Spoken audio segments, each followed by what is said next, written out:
Am I the asshole for being blunt and saying I will never name our child after wife's sister since she is a spoiled brat?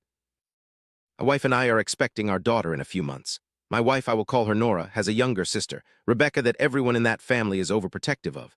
I am not a fan of Rebecca. I find her to be a spoiled brat that will cry to mom every time she doesn't get her own way. I find her overall to be rude and entitled. Nora family babies her, and to be honest, at 22 she should not be throwing a fit about not getting what she wants. An example of this is she had a mini meltdown at our wedding because her shoes were the wrong color.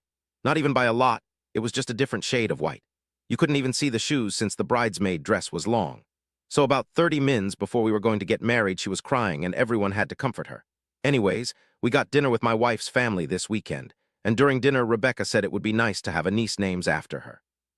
I shrugged it off and the dinner went on like normal. When we got home, my wife sat me down and told me she wanted to name our daughter after her sister, that she brought up how much it would mean to her sister.